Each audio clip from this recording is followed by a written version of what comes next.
dans le prochain épisode de Demain nous appartient.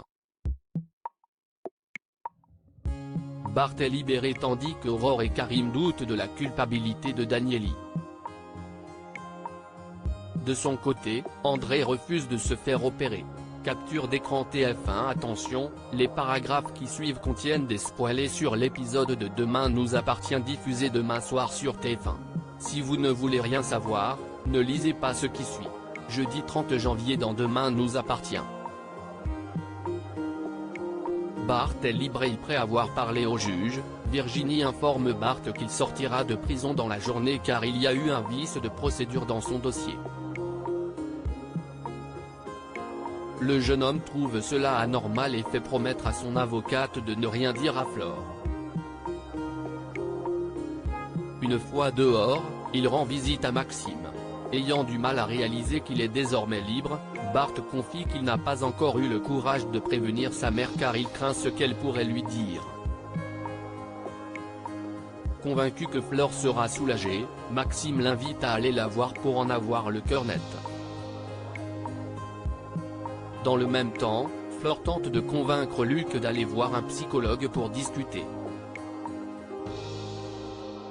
Tandis que l'adolescent déclare n'avoir aucune envie de parler du fait que son père ne l'aimait pas, Flore explique qu'Arnaud avait du mal à exprimer ses émotions et qu'il n'a jamais su quoi faire face au mal-être de son fils.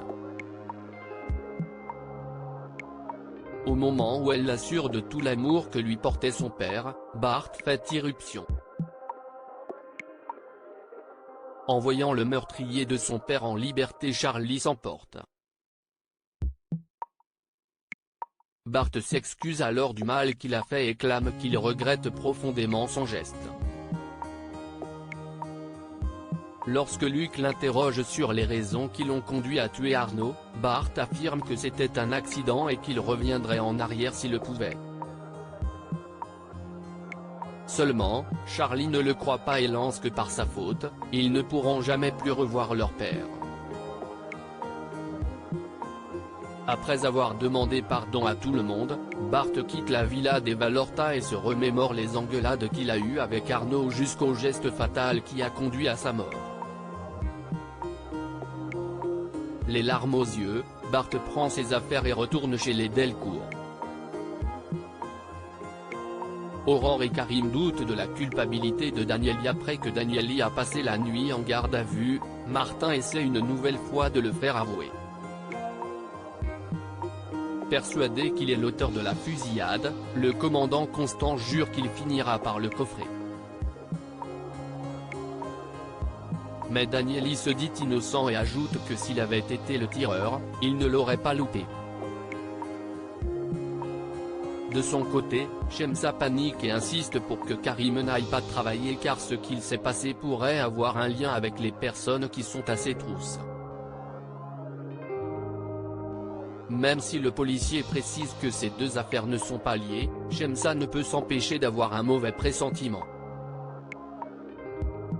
Karim assure que tout ira bien puis se dirige au commissariat où il apprend que l'arme du tireur a déjà servi dans une autre affaire. Comme elle a été revendue sur le dark web, Karim pense que cela ne correspond pas aux méthodes de Daniely et reste certain qu'ils font fausse route. Alors que Martin veut approfondir les recherches sur la provenance de l'arme, il constate que Georges est absent et s'agace que ce dernier ait pris des congés durant cette période de crise.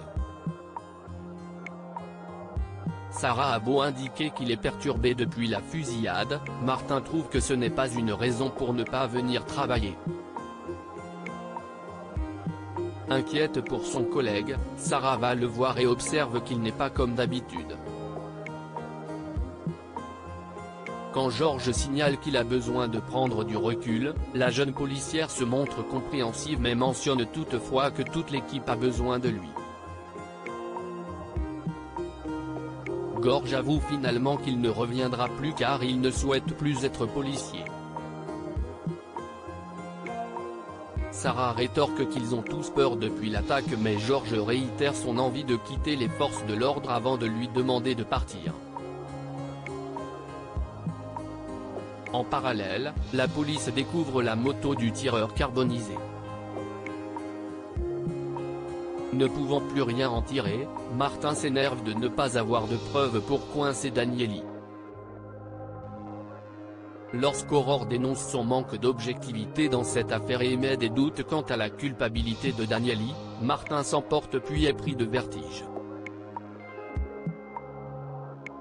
Inquiète, Aurore lui conseille de prendre du recul mais Martin exclut de s'arrêter avant d'avoir mis Danieli sous les verrous. En fin de journée, Constant, qui manifeste ses craintes à Virginie, voudrait qu'elle quitte Seth avec son fils pour être en sécurité. Quand Virginie s'engage à être prudente, Jules, qui les a entendus parler, s'excuse d'être allé parler à Danieli.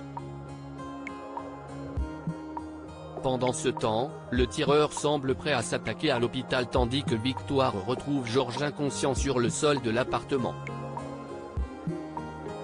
André refuse de se faire opérer à l'hôpital. William informe André que l'opération pour sa hernie discale a été programmée pour le lendemain. Paniqué à l'idée de passer sur le billard, André cherche des excuses mais William ne lui laisse pas le choix, promettant qu'il n'a rien à craindre. Pour échapper au bistouri, André sollicite Marianne pour qu'elle parle au docteur Donnier et prétexte avoir un mauvais pressentiment. Comprenant que son ex-mari angoisse, Marianne répond qu'il finira dans un fauteuil roulant s'il refuse de se faire soigner. Dos au mur, André prend un billet d'avion à destination de Bali. Alors que Judith et Chloé lui rappellent qu'il ne peut pas partir en voyage le jour de sa chirurgie, André confesse qu'il a peur et qu'il est convaincu qu'il va mourir pendant l'intervention. Plus tard, toute la famille Delcourt s'est réunie pour convaincre leur patriarche de se faire opérer. Chloé insiste sur l'importance de cette intervention mais André a pris sa décision, il ne se fera pas soigner. Mais en quittant la pièce, il est paralysé par la douleur, ce qui fait rire tout le monde.